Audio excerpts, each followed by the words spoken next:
Samedi 18 et dimanche 19 avril, la ferme d'Argentin s'est transformée en véritable village gaulois. Une initiative née de la collaboration entre la ferme et l'association Médio-Matriki, avec un objectif, faire découvrir au grand public la culture et le mode de vie des Gaulois. On a pu avoir contact en fait, avec l'association Médio-Matriki il y a quelques années, où on a voulu partager cette histoire et montrer au monde un peu l'histoire des Gauloises d'une autre façon. C'est une époque qui n'est pas forcément développée pour le moment en fait, à la ferme d'Argentin. Et ce partenariat qui se fait déjà depuis 4 ans déjà, permet en fait toujours de montrer cette démarche-là. Et du coup on continue ensemble et j'ai même moi rejoint par la suite l'association.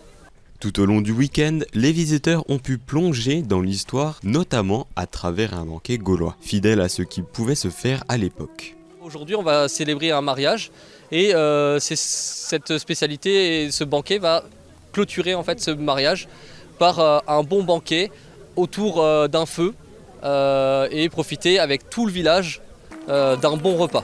Donc là aujourd'hui ça sera du coup des lentilles à moutarde avec un bon cochon braisé pour profiter de ce beau moment ensemble. Aujourd'hui encore, les connaissances sur les Gaulois restent limitées avec peu de traces écrites. Ce qu'on a représenté aujourd'hui, c'est une évocation, une reconstitution possible avec du mobilier qui existait à l'époque gauloise, mais il n'y a aucune certitude. On a quelques éléments en Irlande plus récente, donc d'Irlande médiévale, avec des mariages celtiques, mais on n'a pas d'éléments. La seule chose qu'on connaisse vraiment du mariage gaulois, et c'est décrit notamment par Jules César, c'est qu'il s'agit d'un contrat social. Donc un contrat entre les deux époux, avec apport de dot, et les époux peuvent même retirer leur dot. L'épouse peut, en divorçant, récupérer sa dot initiale.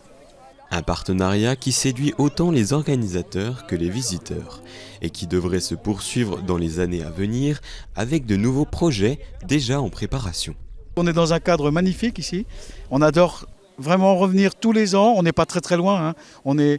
Le siège social c'est Gerstheim, mais on adore revenir à Lièvre, on adore revenir à la ferme d'Argentin, on est très bien accueillis. C'est un partenariat qui va plus au-delà du partenariat, puisque comme vous l'a dit Gabin, il est lui-même entré dans la troupe, il y a plusieurs membres même d'ailleurs qui participent, et c'est des liens d'amitié en fait, hein. Donc que ça dure le plus longtemps possible.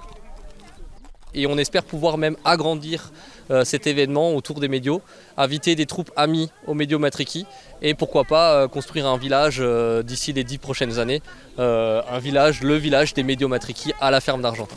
Prochainement, l'association participera à d'autres événements, notamment dans le nord de la France, avec des reconstitutions de combats, mais aussi au musée du sel de Marsal pour une cérémonie de fin d'année.